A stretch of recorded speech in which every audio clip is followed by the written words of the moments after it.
저기 창세기 이게 창세기 12장입니다. 12장.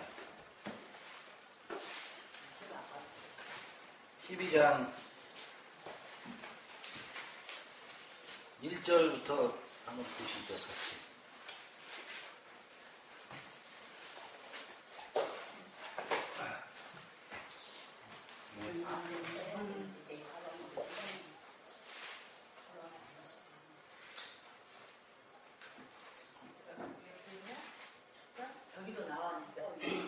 네, 저기서 같이 보시라고 내가 저걸 해놨는데 자세가 좀 안 좋네.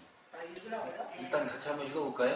한 3절, 4절 정도까지 한번 읽어보겠습니다. 시작. 여호와께서 아브라함에게 이르시되 너는 너의 본토 친척 집을 떠나 내가 네게 지시할 땅으로 가라.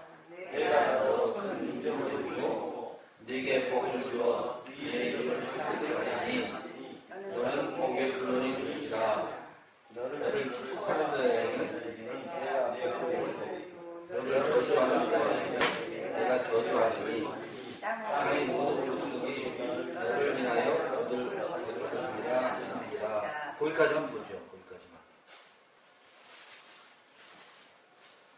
제가 질문을 좀 드려볼게요. 질문을 좀 여쭤보겠습니다. 이 아브라함의 이야기가 이제 본격적으로 창세기 12장 1절부터 시작되는데, 본토 친척 아비 집을 떠나 내가 네게 지시할 땅으로 가라. 이렇게 이야기가 시작되고 있어요. 아브라함 이야기가. 물론 그 앞에도 그 하란을 떠나고 하는 이야기들이 좀 그 앞에도 있긴 하지만, 그러면서 내가 너로 큰 민족을 이루고 네게 복을 주어 네 이름을 창대케 하리니 너는 복의 근원이 될지라. 이렇게 번역이 복의 근원이 될지라 이렇게 번역을 해놨지만, 보면 근원이라는 표현은 없어요. 그렇게 좀 의역을 한 것이지, 복이 되라. 그러고 3절 보면 너를 축복하는 자에게는 내가 복을 내리고 너를 저주하는 자에게는 내가 저주하리니 땅의 모든 족속이 너를 인하여 복을 얻을 것이니라. 이렇게 되어 있어요. 이게 무슨 이야기, 이걸 우리가 어떻게 읽어내야 될까요?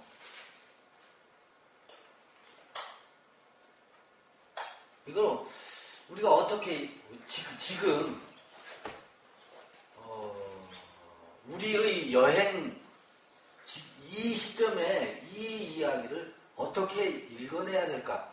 아브라함을 축복하는 자가 축복을 받고 아브라함을 저주하는 자는 저주가 된대요. 그 다음에 땅의 모든 족속이 너를 인하여 복을 얻을 것이다.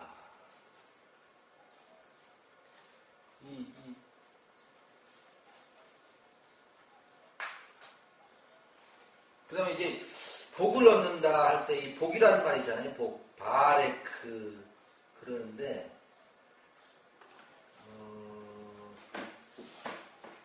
보면 바라크 그러죠. 바라크. 요 밑에 하단에 봐보세요. 하단에 보면 바라크 나오죠. 뜻이 어떻게 되냐면 무릎을 꿇다. 맨 하단에 함축적으로 하나님을 송축하다. 또 사람을 은혜로 복주다. 또한 완곡어법으로 저주하다. 그런 뜻도 있대요.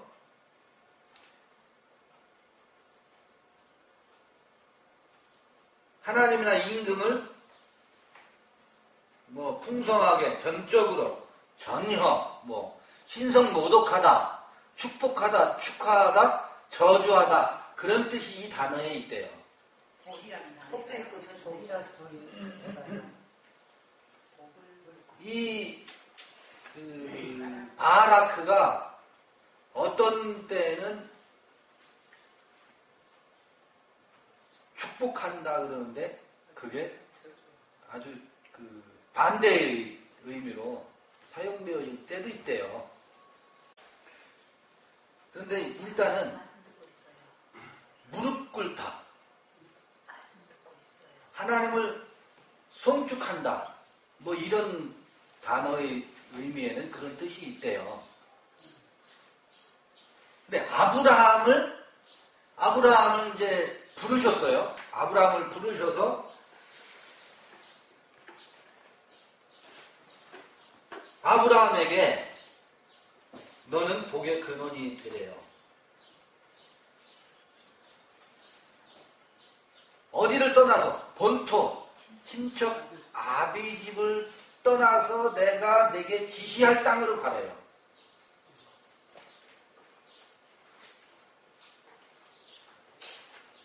이게 아브라함의 여행의 시작인데 먼저 시작되는 게 본토, 친척, 아비 집을 떠나는 게 우선이죠. 떠나래요. 내가 너로 큰 민족을 이루고 네게 복을 주어 네 이름을 창대케 하겠다. 너는 복의 근원이 되라. 근데 아브라함을, 너를 축복하는 자에게는 내가 복을 내리고 너를 저주하는 자에게는 내가 저주한다. 땅의 모든 족속이 너를 인해서 복을 얻는다. 이 한국 교회, 그리고 지금 우리의 삶을 지배하는 것이, 가장 크게 지배하는 것이 전부 복이에요, 복. 근데 대부분 사람들은 천국을 이야기하고 하나님 나라를 이야기하면서 복을 이야기하는데, 그러면서 어떻게 섞여 있느냐면 본토, 친척, 아비 집이 어떻게 잘 되고 건강한 것, 이런 것을 우리는 복으로 생각을 해요. 그리고 본토, 친척, 아비 집이 잘 되는 것을 복으로 생각할 뿐만 아니라 하나님 나라, 천국을 본토, 친척, 아비 집이 잘 되는 것의 연장선상으로 생각을 해요. 그래서 재물의 복도 받아야 되고 건강의 복도 받아야 되고 장수의 복도 받아야 되고, 이게 하나님 나라에 관해서 그것의 어떤 확장, 그것의 연장, 그것의 확대, 뭐 이렇게 생각하는 게, 예수 믿고서 우리가 복 받아야 되는데, 예수 믿고 구원 받아야 되는데, 뭐 예수 믿고 천국 가야 되는데 하는 그 생각들이 전부 그 언저리에 있는 것 같아요. 그런데 아브라함에게 들려온 음성일 거예요. 아마 이야기식으로 이렇게 되어 있지만 아브라함이 아마 그 마음속에 깊은 깨달음 속에 본토, 친척, 아비집, 그러니까 지금 내가 머물고 있는 땅, 그리고 내가 지금 엮여져 있는 모든 육신의 그 생각으로 혹은 육신의 관계성으로 엮여져 있는 그 희노애락이라고 해야 될까요? 그런 것으로 내 삶의 그 건축물, 삶이 이루어져 있는 방식 있잖아요. 방식. 육신의 소욕을 토대로 해서 엮어져 있는 방식 있잖아요. 그런 모든 인연, 그게 뭐 친척이겠죠. 그러니까 그 다음에 아비집이라고 하는데, 아비집이라고 하는 것이 그 뭐 성서에서 집이라고 하는 것은 그 뭐 여러 가지로 볼 수 있겠지만, 우리는 동양에서는 천지현황 할 때 하늘천, 땅지, 그래서 우리의 우주, 하늘, 내가 딛고 있는 토대, 땅, 내가 눈을 들어서 바라보고 있는 하늘. 이게 우리의 집이거든요. 처음 하늘과 처음 땅이 우리가 머물고 있는 집이에요. 그 처음의 세계관. 이걸 좀 더 이제 내 첫사람이, 처음 사람이, 그러니까 겉사람이 거기서 가치를 창출하고 그 가치를 따라서 그 지향하고 가는 바 있잖아요. 출세해야 되고 부귀 공명을 이루어야 되고 잘 살아야 되고 하는 이 처음 사람이 추구하는 가치의 세계, 이게 사실 내가 머물고 있는 집이거든요. 그 집, 거기서 엮어져 있는 관계성, 거기 머물고 있는 그 땅, 그 본토하니 이것을 떠난 다음에, 그러니까 그 안에서 이루어지는 것을 이야기하는 게 아니고 그것을 떠나라. 그 다음에 나오는 이야기가 복이라는 말이 나와요. 근데 대개의 사람들은 거기에 머물러서 복을 이렇게 생각한다고. 그러니까 처음 본토 친척 아비 집 떠나기 전에 떠나지 않고 그 안에서 잘 버무려가지고 그곳에서 잘 되는 것을 복으로 생각한단 말이에요. 근데 아브라함에게는 떠나라고 한다고요. 그 다음에 이제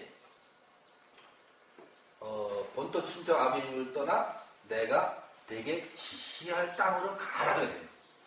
근데 이게 문제예요. 지시할 땅.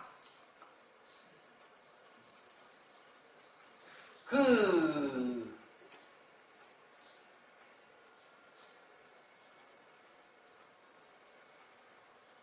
다음에 이제 큰 민족을 이루고 이름이 창대케 하고 복이 된다. 복이 된다. 바레크, 무릎을 꿇다. 또 송축하다. 노래하다. 찬송한다는 얘기예요. 찬송한다. 그러면 자 이게 우리가 노래를 해야 될 텐데 복이라는 게 무엇일까? 지금부터 여쭤보고 싶은 거예요. 도대체 그러면 복이 무엇일까?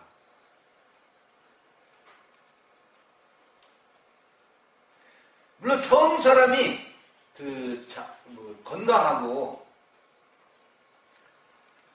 오래 살고 부귀를 누리고 부와 귀를 누리고 명예를 누리고 하는 것은 처음 사람들이 생각하는 복이에요. 그래서 우리는 건강하게 살아야 돼요. 그렇지만 이 순례의 길을 간다고 하는 것은 그 부분을 논하는 것이 아니고 그 자리를 떠난다는 게 뭐겠습니까? 여행입니다. 떠나는 것, 그 순간부터 순례자가 되는 겁니다. 여행하는 겁니다. 근데 어디로 갈지 몰라요. 어디로 간대요? 지시하는 곳으로 가야 돼요. 지시하지 않았잖아요. 그러니까 어디로 갈지는 몰라요. 근데 이제 우리는 이 이야기를 많이 읽어서 지시할 땅이 가나안 땅이지 라고 우리는 이제 지식으로는 알고 있어요. 그렇지만 그 가나안을 향해서 가는 여정을 보면 가나안 약속하신 땅 그곳을 약속으로 주시고 이제 그곳을 지시하는데 매일매일 가는데 고속도로가 나 있는 것도 아니고 어느 도로를 어떻게 해서 가야 할지를 알 수가 없습니다. 그래서 갈 바를 알지 못하고 떠나는 여행입니다.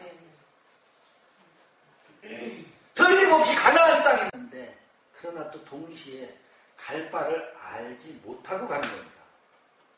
그러니까 우리가 기획을 하고 목적을 딱 설정해놓고 자 여기로 가십시다. 이게 하나님이 우리에게 보여준 비전입니다. 라고 사람들이 흔히 이야기를 해요.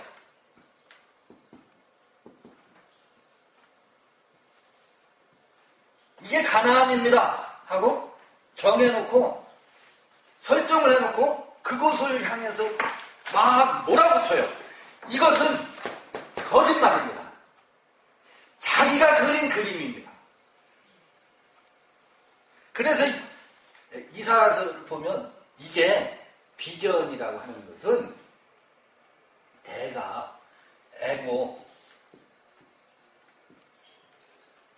내가 꿈을 근데 그려놓고 내가 하나님을 위해서 이렇게 살 거야. 하나님 나라를 위해서 이렇게 충성하고 봉사할 거야. 우리 모두 그렇게 가십시다. 라고 몰아붙이는 이 모든 행태들은 에고가 꿈을 꾸는 그림입니다. 이것은 가나안 땅하고 전혀 상관이 없는 자기가 가나안 땅은 이러이러할 거야 라고 설정해놓고 하나님 나라는 이런 곳이야 라고 자기의 비전이지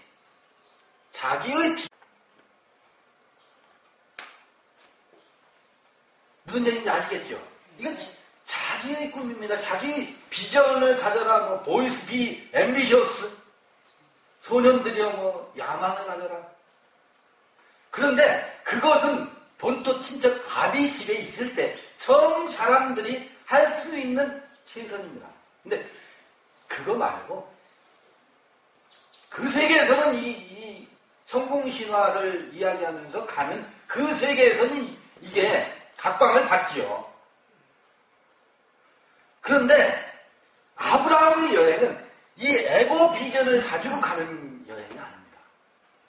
내가 지시할 땅으로 가라는데 그 지시가 어떻게 이루어질지는 한꺼번에 딱 맵을 주고서 여기에서 천안에서 뭐 국도를 타고 어디까지 가서 거기서 이렇게 뭐 몇 번 도로를 타고 이렇게 가고 이렇게 가라라고 지도를 우리에게 주질 않습니다. 그때 지시하는 것 같아. 우리 갈 바를 알지 못하고 떠나는 여행입니다.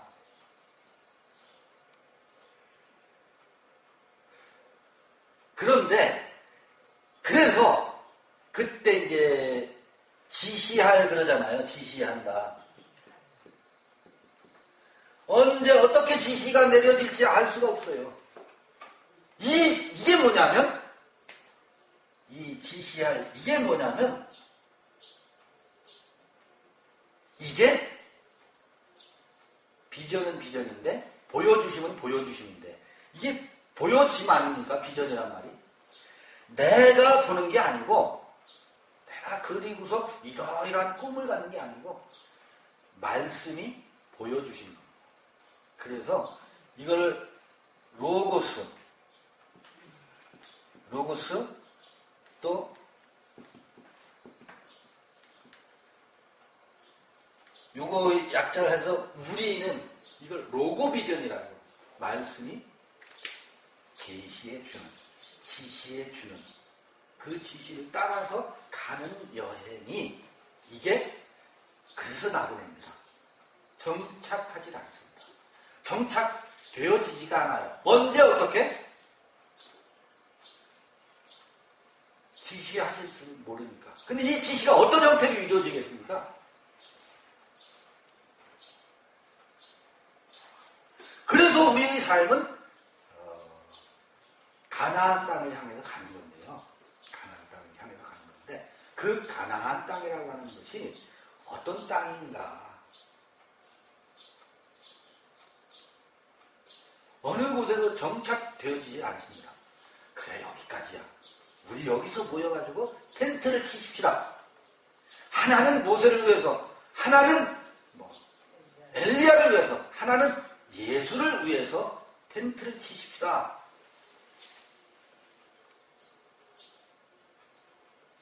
라고 말하잖아요. 근데 이제 잘 아는 것처럼 모세도 아니고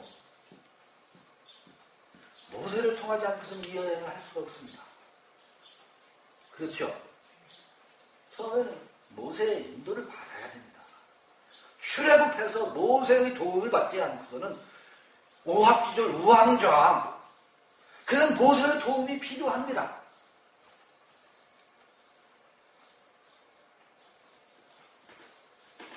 이게 지시하는 방식이에요. 처음엔 법의 인도를 받아야 됩니다. 법의 도움을 받지 않고서는 똥인지 된장인지 가려지지가 않기 때문에. 그래서 모세가 좋은 거예요. 법의 세계가 하나님의 말씀이 이렇게 주어졌다 해서 그 말씀이 오면 그걸 법으로 삼습니다. 말씀대로 살아야지. 어떻게 말씀대로 살아요? 못 살아요. 처음엔 말씀대로 산다고 말씀을 법으로 받아가지고 그때도 기쁘게 뭐 새벽 기도 나가면서 열심을 내면서 재밌게 산다고. 그러나 모세가 떠납니다. 모세와 함께 집을 짓던 그 집이 끝납니다. 또 하나님의 능력, 은혜, 은총, 하늘에서 불을 내리고 땅에서 하늘로 승천하고. 여러분 승천해 보셨어요? 하늘 오르락내리락 얼마나 많이 하셨어요?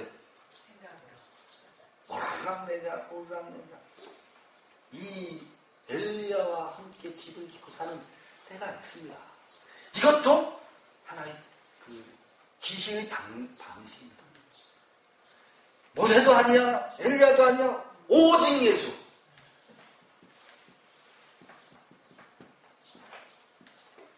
예수를 위해서 우리는 어디든지 가겠습니다. 부름받아 나서니 뭐 어디든지 가오리다. 근데 어때요? 모세도 아니고 엘리야도 아니고 초막셋을 짓자 예수도 아니래요. 이게 뭐 어떻게 돼요? 열심히 모세를 따르다가 그 다음에 우리 여행이 그랬잖아요. 엘리야를 따라갔죠. 그 다음에 예수까지 따라왔어요. 근데 어느 날 갑자기 어떻게 됐어요? 모세인가? 이게 또 아니네. 엘리야인가?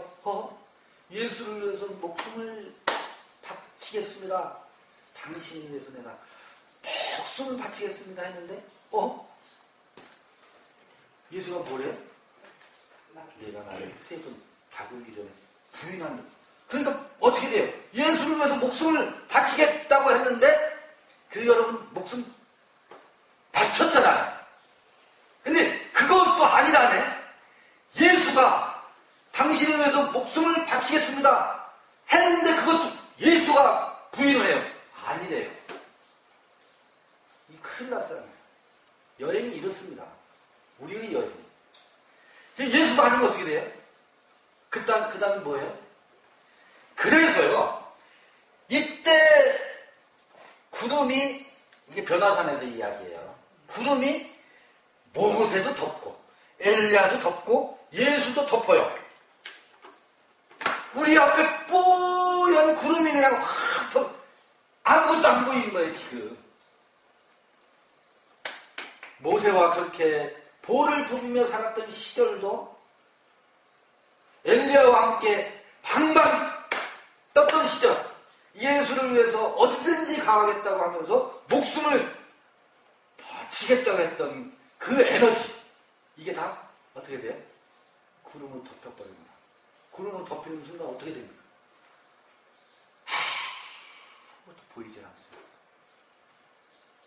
30년, 40년, 50년, 60년 동안 교회다, 장로교다, 감리교다, 침례교다, 구원파다, 어디다 60년을 살았는데 70년을 이 여행을 하고 왔는데 모세도 보이지 않고 엘리야도 보이지 않고 이젠 예수도 안 보이네.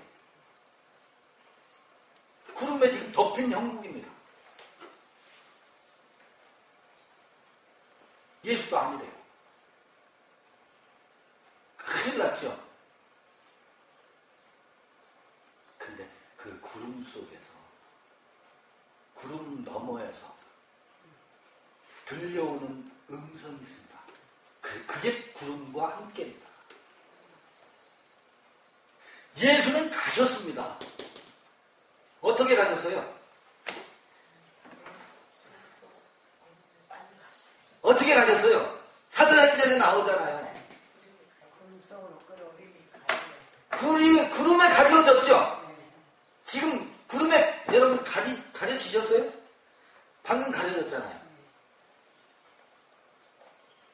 때 가르쳤어요.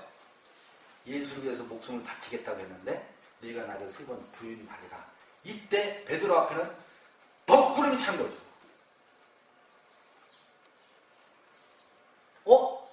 이게 뭐야? 그 순간 베드로에게서 예수는 구름 타고 가시는 형국과 다를 바가 없습니다. 그런데 요한계시록에 또 사도행전에서도 가신 그대로 다시 오신다 그러잖아요. 마태복음에서는 어떤 방식으로 오셔요? 이는 내 사랑하는 아들이요 내 기뻐하는 자다. 뭐와 함께? 구름과 함께 오시잖아요. 예수는 가시고 나서 다시 오십니다. 어떻게 해요? 구름과 함께. 구름 넘어야서.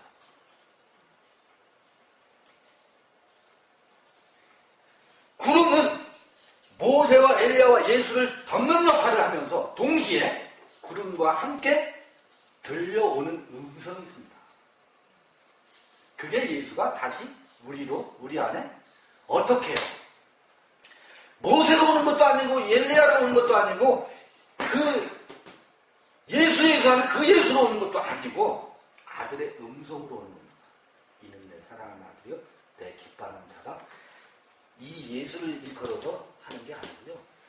누구를 내 안에 성전 안에 예수가 모세와 엘리야 예수가 어떻게? 그리스도로. 그러니까 예수가 다시 이때의 예수는 그 사람입니다. 그 사람. 그 사람의 그 아들. 이는 내 사랑하는 아들이요 내 기뻐하는 자다라고 할 때 이는 내 사랑하는 아들이요 내 기뻐하는 자다라고 할 때 그게 피오스고요. 그게 내 기뻐하는 자다. 이게 아가페입니다. 그 어디 있어요? 어떻게? 그게 성전 안에 지성소 안에 생명의 빛으로 좌정하고 있는 여러분 각자 안에. 그리고 구름이 저 육체라는 얘기고.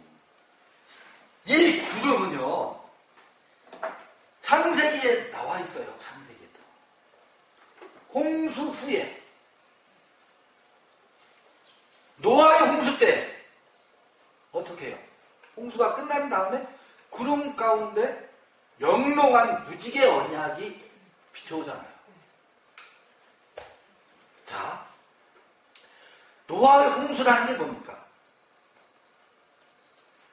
이게 베드로서에 보면 베드로를 통해서 우리한테 드러난 계시에 의하면 노아의 홍수 이야기는 큰 얘기가 다 있지만 베드로는 한마디로 얘기하죠. 뭐라고요? 침례라고 하잖아요. 그 침례라는 게 뭐예요? 제약이 관영했었잖아요. 노아 시대에 제약이 관영했었는데 물론 전부 다 그 노아의 8 식구 외에는 그리고 그 방주 안에 있었던 그 외에는 다 심판하죠. 그 심판 속에는 모세도 포함되어 있고 엘리야도 포함되어 있고 예수까지 어떻게 해요? 포함되어 있어요. 이게 우리의 죄입니다. 아니 모세가 아니면 우리가 여행을 못합니다. 모세는 우리의 의였어요. 우리의 생명입니다. 출애굽을 해서 광야를 지나게 하는 생명의 은인입니다. 그런데 어느 때가 되면 이도 내 안에서 법이 떠나야 됩니다. 엘리야도 떠나야 됩니다. 예수도 떠나야 됩니다. 왜? 예수는 뭐예요? 나의 죄입니다. 나의 욕심입니다. 예수를 통해서 왕노로 타려고 하잖아요. 이렇게 큰 욕심이 어디 있어요? 예수 믿어서 하늘나라에서 다의정하고 우의정하겠다는 게 이게 제자들이 예수를 쫓은 목적이었던 것이 복음서에 적나라하게 기록되어 있는데 우리가 그 짓을 했잖아요. 예수만 믿으면 구원 받고 천국 가고 천국에서 10고 20고 상급 받고 이게 우리의 예수였었어요. 그래서 위해서 우리가 목숨을 바쳐서 예수를 섬기겠다고 했다고. 어디든지 가겠습니다 그랬다고요. 그래서 모세도 엘리야도 예수도 어떻게 해요? 노아의 홍수 때 이게 우리의 죄거든요. 본토 친척 아비지. 본토 친척 아비집입니다. 이것도. 이게 노아의 홍수 때 물 심판에 의해서 물 심판이라는 게 뭐겠습니까? 아까 에고 비전, 이게 다 에고 비전이에요. 우리의 욕망이에요. 에고가 우리의 이기심이 꿈꾸는 비전입니다. 이것이 어떻게 해요? 지시할 땅, 지시함이라고 하는 것은 로고스, 말씀이잖아요. 물 심판이라는 게 말씀이라는, 물은 말씀을 비유한다, 이런 얘기 많이 들어보셨잖아요. 말씀이 드러나서 우리 안에 가득 차서 이 모세를 덮고 엘리야를 덮고 예수까지 그 노아의 홍수와 같은, 폭포수와 같은 말씀이 하늘에서 내리고요. 그 말씀이 어디에서? 땅에서 솟아납니다. 불은 하늘에서도, 천둥과 번개 칠 때 하늘에서 불이 내리죠? 용암이 분출하는 걸 봐보십시오. 여러분, 땅 속에 불이 있는 거 아십니까? 물도 마찬가지입니다. 하늘에서 물이 내리죠? 땅에서 물이 솟습니다. 이 이야기는 말씀이 쏟아지기도 하지만 이 속에서 터져나옵니다. 그렇게 해서 모세를 덮고 엘리야를 덮고 예수까지 덮어버립니다. 아, 이게 나의 욕심이었고 나의 죄악이었구나. 에고 비전이었구나. 내가 그리는 그림이었지 그가 보여주시는 비전이 아니었구나 하는 것이 드러날 때가 온다고요. 그 다음에 복이라는 말이 나와요. 뭐라고 하냐면 너는 복의 근원이다. 근원이라는 말은 없다고 그랬죠. 번역을 그렇게 해놨을 뿐이지. 그게 복이라는 거예요. 복이라는 게 봐라 그러잖아요. 무릎을 꿇다 그랬죠. 노래하다 그랬잖아요. 무릎을 어떻게 꿇습니까? 누구에게? 아브라함에게요? 바로 이 헬라어로 하면 레고 그러잖아요. 레고. 그 다음에 이 히브리어로는 이제 다바르, 말씀 그러잖아요. 말씀을 통해서 지시하잖아. 그 말씀을 통해서 지시하는데 아까 구름 속에서 들려오는 음성이 있었잖아요. 이는 내 사랑하는 아들이요 내 기뻐하는 자다 라고 하는 것이 구름 속에서 들려와요. 구름이라고 하는 것은 먹구름도 있지만 구름이라고 하는 것은요 이렇습니다. 참 재미있는 게 히브리서 같은 데 보면 허다한 증인들을 구름이라고 합니다. 허다한 증인들이 어디 있습니까? 창세기 1장 1절부터 요한계시록 22장까지 나오는 거기 등장하는 모든 인물들이 신약에는 뭐 바울을 비롯해서 베드로라든지 요한이라든지 누가라든지 마가라든지 마태라든지 구약의 수많은 선지자들 솔로몬이 됐든 뭐 모세가 됐든 그게 다 뭡니까? 허다한 구름 같은 증인들입니다. 그 구름 같은 증인들 때문에요 우리는 미로에 빠져요. 아까 모세의 미로에 우리가 빠졌었잖아요. 엘리야의 미로에 빠졌었잖아요. 아, 여기가 좋사오니. 솔로몬에 빠져서 솔로몬이 1천 번제를 드리느라고 정신이 없었잖아요.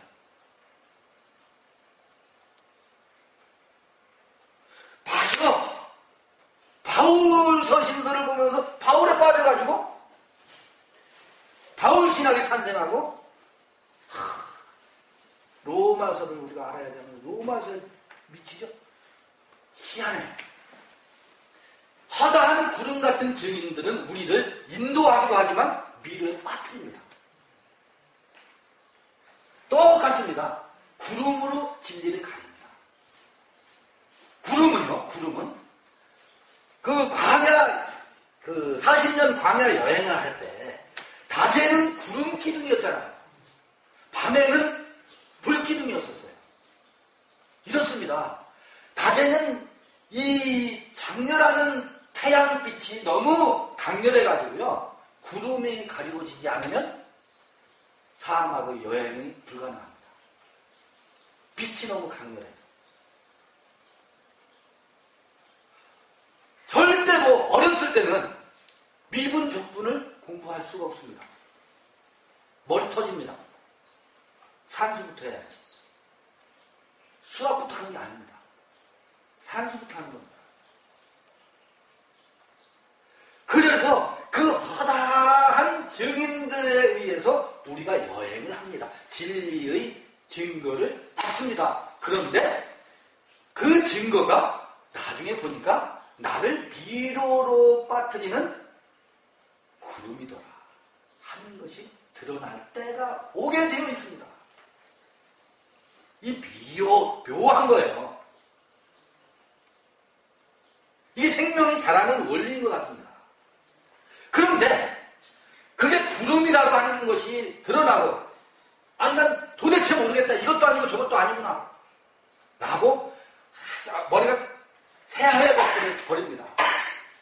일천번제도 아니고 금식기도 하던 것도 아니고 무엇도 해봤고, 그때는 신이 났었잖아요. 그걸로 살았었잖아요. 그걸로 우리의 생명이 충만했었고 에너지가 넘쳤었잖아요. 기도하는 재미가 얼마나 쏠쏠했었어요. 그 지나가잖아요. 그러면서 그게 구름이 되고 미로에 빠진 나 자신을 보게 됩니다. 그게 구름으로 가리우는 겁니다. 구름을 가리는 겁니다. 그런데 구름 너머에서 음성이 들려오기 시작하면, 아하, 모세도 아니고 엘리야도 아니고 예수도 아니고, 예수 그 사람이 그 아들 예수 뭐다? 기름 부음 그리스도구나. 그 기름 부음은 왕 같은 제사장이 기름 부음을 받는데, 그 기름 부음이 여기 있는 것도 아니고 저기 있는 것도 아니고 오직 내 안에 계시다라고 하셨는데, 성전이 우리 안에 아들로, 사랑하는 아들로 기름 부음으로 우리 안에 계시는구나 하는 것이 첫눈과 번개로 구름 너머에서 들려오는 때가 있습니다. 그게 들려줘야 됩니다. 우리 여행이 지금 거기에 와 있습니다. 그게 들려줘야 됩니다. 그래서 모세도 엘리야도 예수도 우리를 어디로 인도해요? 그 사람의 그 아들 기름 부음 그리스도에게로 우리를 인도하시는 겁니다. 그러고 나면은요, 구름 때문에 가리워졌던 게 아니, 구름 때문에 광야를 여행할 수 있었잖아요. 구름의 도움을 받아서 광야 여행을 했었잖아요. 요단강을 건너가서 가나안 땅에 들어가면, 물론 거기가 구름이 없다는 얘기는 아닙니다. 거기 예루살렘 성전을 짓게 되고 거기서 농사를 짓습니다. 광야의 만나가 아니고 땅에서 농사를 지어서 거기서 땅에서 나는 양식을 삼습니다. 뭐냐면 이 허다한 구름 같은 증인들이요, 비로에 빠뜨렸던 그들의 음성을 다시 듣습니다. 모세를 알았다면 나를 알았다고 했었는데, 알았다고 말씀하시더니 그게 그런 뜻이 아니었고 이거였구나. 아하, 그렇지. 구름 너머에서 들려오는 음성이 구름과 함께 들려집니다. 맞아. 솔로몬의 이야기는 그때는 그런 줄 알았는데 이런 것이었었어. 구름이 이제는 무엇을 증거해요? 사랑하는 아들이요, 내 기뻐하는 자다라고 하는 것을 모세가 다시 증거해 줍니다. 엘리야가 다시 증거해 줍니다. 예수가 다시 증거해 줍니다. 이게 두세 증인이 나와 함께 있으면 나도 그들과 함께 하겠다 라고 그 신약에 나오잖아요. 그 두세 증인은 내 안에 아들 있죠. 그 기름 부음이 있죠. 그리고 성서를 읽다 보면 아하, 모세가 기록해 놓은 창세기 1장을 읽으면서 모세의 이야기를 듣습니다. 거기 증거자가 또 있습니다. 모세가 있습니다. 내가 있고 모세가 있고 뿐만일까요? 그 두 증인이 있고요. 두 증인이라고 하는 것은 그것뿐만 아니라 나의 속 사람이 하나의 증거자가 됩니다. 예전에는 본토 친척 아비 집에서 속해 있을 때는 나의 겉사람의 세계가 전부였는 줄 알았는데 나의 겉사람이 속사람의 이야기를 듣고서 고개를 끄덕입니다. 그래, 맞아. 삶이라고 하는 것은 그런 거야. 나는 내가 이전에는 이것을 쫓았더니 그 지시할 땅으로 가라고 아브라함이 말한 것처럼 내 속에서 들려오는 음성, 그 마음의 설레임, 그것을 부정하지 않고 나의 겉사람이 그걸 끄떡입니다. 이 두 증인 아니겠어요? 요한계시록에 나오는 두 증인은 여러 가지를 볼 수 있는데 그 둘째 사람에 의해서 첫째 사람이 고개를 끄떡이는 것, 이게 두 증인입니다. 근데 두세 사람이 모여야 된다면요. 그 안에 그 두 증인뿐만 아니라 지금 우리가 같이 모여있는 것이 이게 구름과 구름이 증인들이 함께 모여있는 이것. 이게 반드시 그래서 구름과 함께 오십니다. 그래서요, 구름과 함께 오시는 것이 구름 속에서 무지개 언약이라고 하는 것은 말씀은 독재가 아닙니다. 각각에게 이는 내 사랑하는 아들이요 내 기뻐하는 자라는 것을 각자에게 들려줍니다. 그 7색깔 무지개 언약이 거기서 환히 비춰오는 겁니다. 우리는 지금 같이 모여있는 것이 허다한 증인들이 모여있는 겁니다. 지금은 내 안에 두 증인뿐만 아니라 여기 아브라함이 또 증거하고 있잖아요. 아브라함의 이야기가 오늘 우리에게 증인이 되어서 증거를 하고 있잖아요.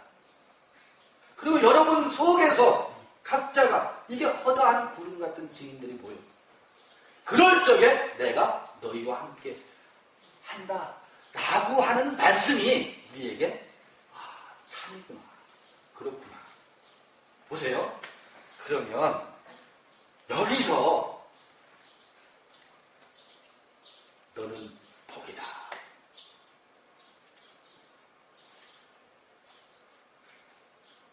너를 축복하는 자를 축복하고 너를 저주하는 자를 저주하겠다.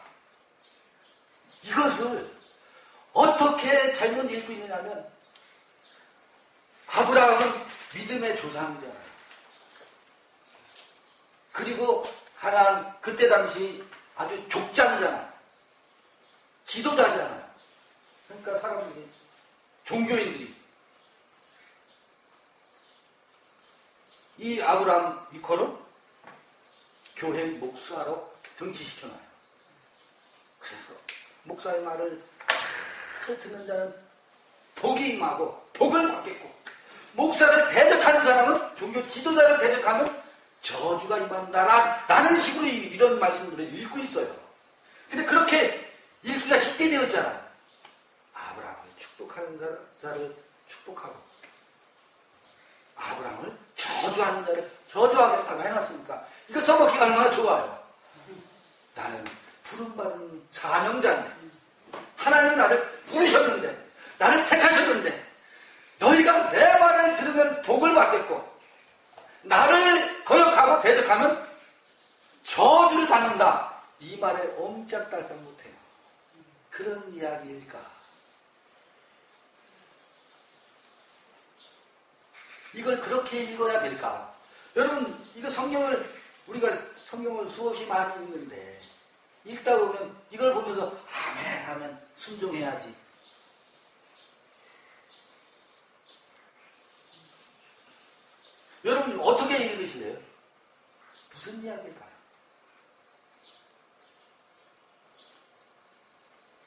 너를 축복한다라고 할 때 아브라함이요 본토 친척 아비집을 떠났잖아요. 떠났고 그 다음에 지시할 땅으로 여행을 하잖아요. 들려오는 음성이 있잖아요. 아브라함을 축복한다는 것은 바로 이 여행, 갈 바를 알지 못하고 떠나는 이 여행을 공감하는, 동의하는 겁니다. 아멘이라고 하는 것은 아브라함이 야, 너 성전 건축하게 집을 팔어. 아멘. 그걸 말하는 게 아니라, 그걸 말하는 것이 아니라 갈 바를 알지 못하고 떠나는 아브라함의 여행을 내가 나의 삶으로 공감하고 같이 받아들이는 겁니다. 그래서 무릎 꿇다 그러잖아요. 그 지시하는 내게 들려오는 음성에 내가 무릎을 꿇는 겁니다. 그리고 신약에 보면 복이란 말이 마카리오의 산상순 5장에 보면 심령의 가난한, 번역 성경대로 하면 심령이 가난한 자는 복이 있나니 할 때는 마카리오스라는 말을 써요. 다른 데 보면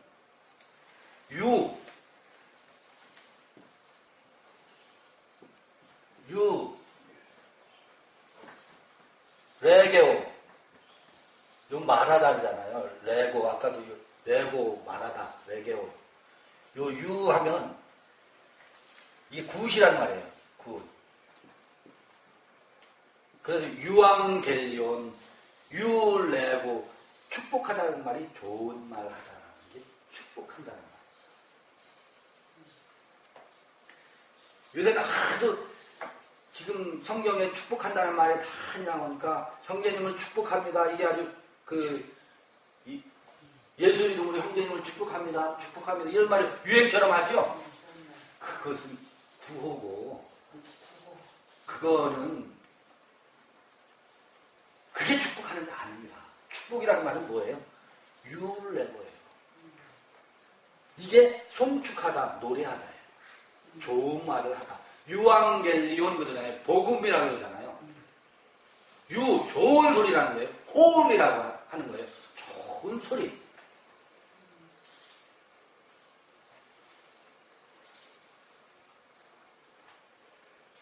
그러면 유레고, 유앙겔리온 할 때 좋은 소리는 본토 친척 아비집이 잘 되는 귀가 가려운 것을 긁어주는 것을 사람들은 복음이라고 하고 좋은 소리로 알아듣는다니까. 그래서 복받을지어다 하면 아멘하고 난리 버거지를 칩니다. 본토 친척 아비집 잘 되는 것을 복으로 생각하니까. 그런데 유레고라고 하는 것은 본토 친척 아비집을 떠나서 내가 내게 지시할 때 그 지시하에 해당되는 겁니다. 그 어디에서 들려오는 음성이겠습니까? 모세나 엘리야나 예수를 넘어서서 구름 너머에서 들려오는 소리가 유레고입니다.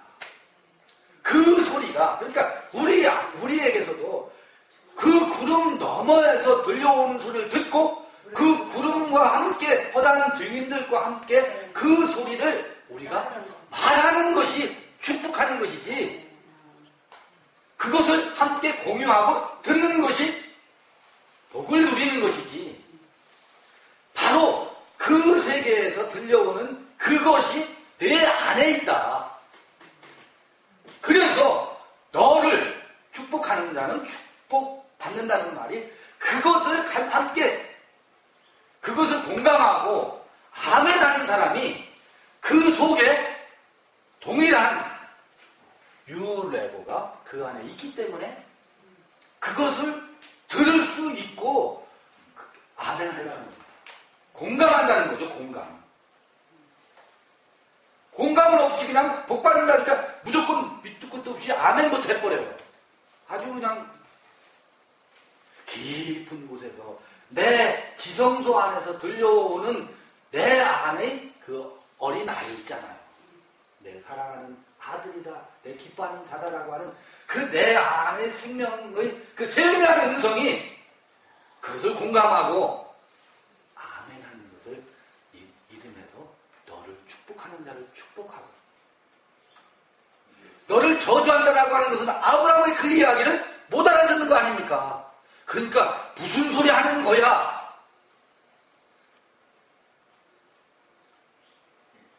라고 하면 저주를 받겠다라고 하는 것은 그냥 거기 그렇게 살아라 그것이지 새삼스럽게 너는 응?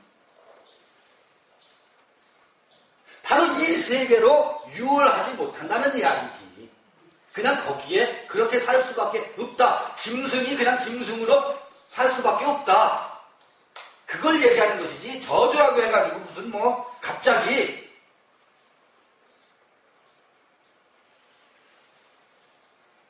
이게 한 가지 문구가 생각나요. 너의 정과 욕심이 십자가에 못 박을 때 그게 이제 완전히 저 소리가 들리는 거예요. 그렇겠죠. 그렇겠죠. 우리의 여행이 이렇습니다. 이렇습니다. 그래서 공감입니다. 공감. 그래서 공감 그러는데 육신의 이야기, 이 세상의 그 삶의 원리도 서로가 공감하고 소통해야 된다 그러는데 이 유레고 이게 소통되기가 얼마나 어렵겠어요. 정말 어렵습니다. 알고도 안 되는데 모르는 사람 얼마나 이 방언이기 때문에 그렇습니다. 다른 나라의 이야기 때문에 그렇습니다. 그래서 민족을 이루겠고 하는 것은 이 새로운 민족을 이루겠다는 것이지 유대 민족을 이루겠다는 얘기가 아닙니다. 이 새로운 나라의 이야기, 좋은 소식, 좋은 소리, 유울내고 이게 찬송이라는 겁니다. 이게 축복하는 것이고 이게 복이라는 겁니다. 여기에다가 귀를 기울이는 것 이게 바라크 무릎을 꿇다 그러합니다. 이게 누구의 소리예요 결국? 이게 야훼 하나님의 소리입니다. 그럼 야훼 하나님이라는 게 뭐겠습니까? 지난번에 우리가 엘로힘 하나님과 야훼 하나님 같이 나눴었잖아요. 엘로힘 하나님을 여기서는 엘로힘 하나님을 섬길 때 나타나는 현상입니다. 엘로힘 하나님에서 야훼 하나님의 음성을 공유하는 것 이게 복의 근원이라는 거죠. 이게 혼돈이 돼 있어가지고 온통 지금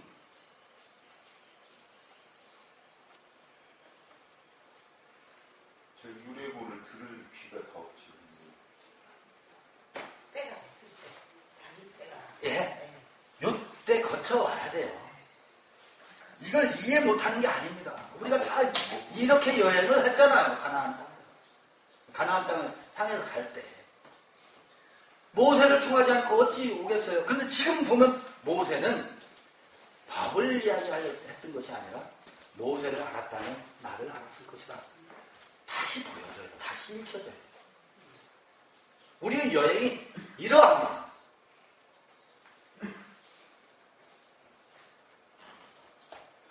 그러면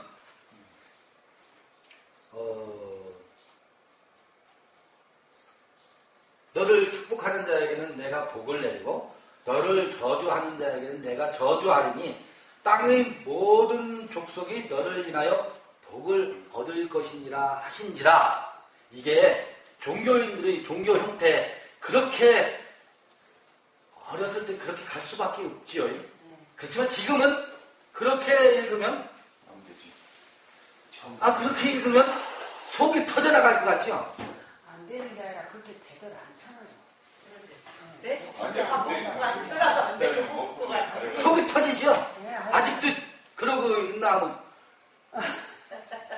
그렇게 읽혀지지도 않거니와 그렇게 읽을 수가 없습니다. 그럼 말이 안 돼요. 말이 안 돼요. 어린 아이의 좀 좋게 그렇죠. 그렇죠. 달라고 하는 어린이. 최소의 공만 달라. 조그만 것 같아. 조금. 그러니까 참 어린. 다시 읽어낼 수가 있는 거예요. 다시 읽혀져요. 성서가 다시 읽혀져요. 성격이 나빠져요. 하도 뭐 조금씩 하고 돌아가지고 나빠져요. 구름이 오게 되면은요, 구름이 싹 가려지게 되면 다 팽개치게 돼 있어요. 구름이 가려지니까. 그런데 그 가리워진 구름 너머로 들려오는 음성이 반드시 세미한 음성으로 찾아옵니다. 이는 내 사랑하는 아들이요 내 기뻐하는 자다. 누구를 향해서? 나를 향해서. 어디서? 내 안에 깊은 곳에서. 그 누구도 아니고 너 자신이. 빛이 너무 강렬하니까 그 구름에 가려가지고 그 구름 너머로 직접 하나님이 직접 계시하면은 죽어버리니까 구름 감당이 안 돼요. 우선 감당이 안 되고 이게 그 임신하자마자 바로 3개월도 안 됐는데 출산을 해버리면 사산 돼버려요. 사산. 반드시 9개월을 엄마 뱃속에서 때에 따라서 자라가지고 사람 꼴이 된 다음에 9개월 만에 작은 문을 열고 나와야 그게 온전한 사람이지. 그 과정입니다, 이게. 그 과정입니다. 그러니까 너는 아직도 법 아래 있어 라고 말할 이유가 없어요. 아직 엄마의 목 뱃속에서 자라고 있는 과정입니다. 여기 누구를 어떻게 심판하고 저주할 수 있겠습니까? 예수께서 회치한 무덤이다. 화 있을진저 바리새인들아 라고 하는 것은 여기에 머물러 있는 이 두꺼운 아주 그 껍질을 깨기 위해서 이들을 사랑하기 때문에 그들을 아주 채찍을 해서 정신 번쩍 들게 하기 위한 것이지 너 그러니 거기서 죽어라 그런 뜻이겠어요? 저주가 아니지. 저주가 아닙니다. 복이네 복.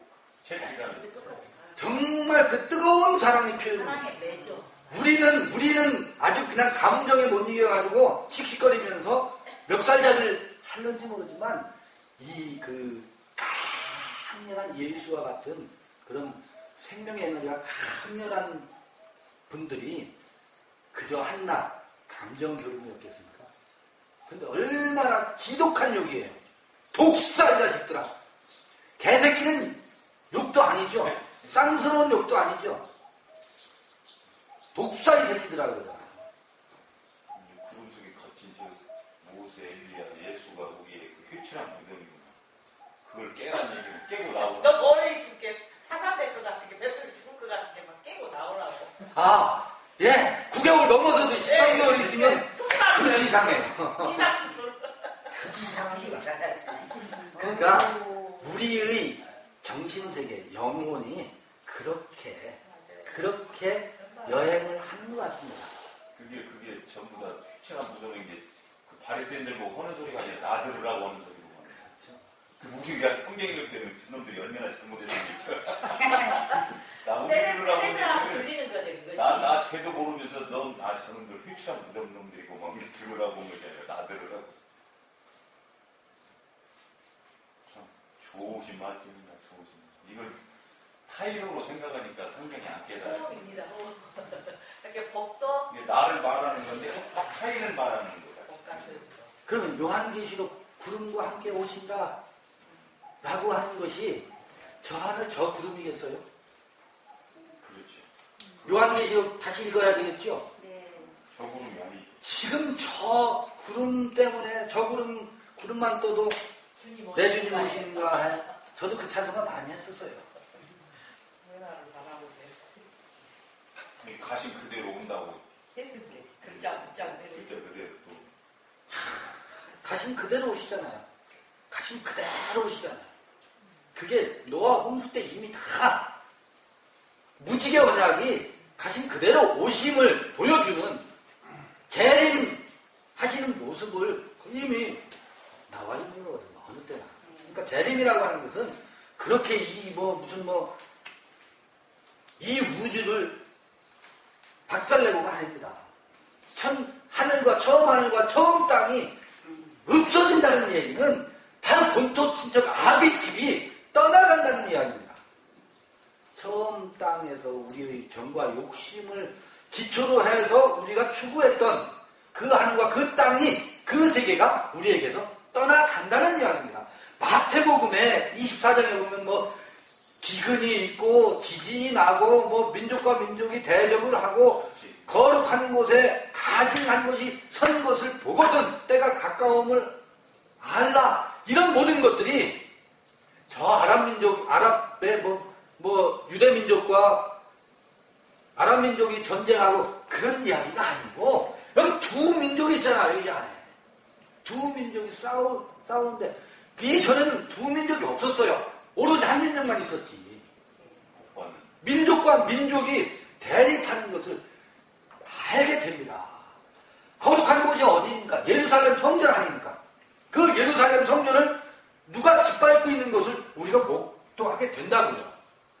로마 군인들이 와서 짓밟고 있는 것이 아니라 내 욕망과 내처럼 에고 비전이 내 마음 땅을 짓밟고 있는 것이 어느 날 확연하게 드러나는 거예요. 이랬네. 내가 이러고 있었네. 내가 예수를 믿는다는 것이 전부 이런 나의 욕망의 반영이었었네.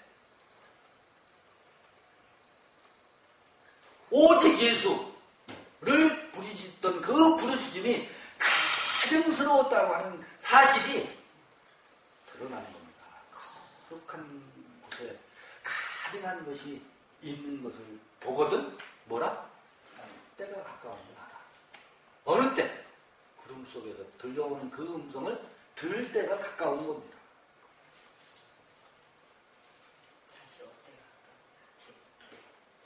가신 예수가 다시 오시는 것을 내 안에서 성취될 때가 가까웠다는 것을 알게 되리라는 그것을 예언하고 있는 것이지. 마태복음 24장의 종말론은 처음 사람의 종말론, 처음 세계관 우리가 즐기잖아요. 정말 우리를 얼마나 그렇게 우리를 지겹도록 우리를 끌고 왔어요. 징그럽지 않으세요? 징그럽지 않으세요? 징그러워. 잡혔는지 잡았는지를 몰라서 아주 힘들었어요. 잡혔는지. 지옥문에다 가둬갖고 잠궈놔야 하는데. 나왔어요. 그게 보일 때가 온다는 거죠. 나 자신이 보일 때가 온다는 것이지. 저 예수 믿지 않는 저 무지랭이들, 저 저주받은 자들 그게 아닙니다. 우리는 늘 나는 구원받았네. 나는 선민이다. 나는 택함 받는 민족이다. 나는 구원받았는데 저들을 불쌍한 사람. 불쌍해가지고 이게 배타적인 선민의식입니다. 정말로 이게 유대민족의 아주 악의 근원이잖아요. 장로교의 선택 교리는 악의 근원입니다. 그래서 칼빈은 살인을 서슴지 않는 거예요. 그를 반대하는 이때. 도그마 교리는요, 그 교리를 가지고 있는 사람들, 그 교리 밖에 있는 사람들을 전부 적으로 돌려요. 적으로 돌려요. 무서운 겁니다. 그래서. 배타적인 그 종교의 배타성. 나만 구원받았다는 이 사상. 무슨 구원입니까, 그게?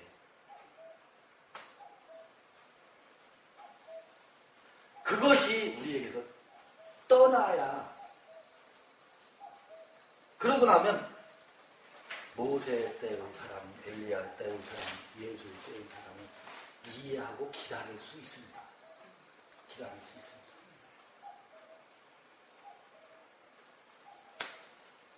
일단 오늘은 여기까지 하시고 잠시 쉬셨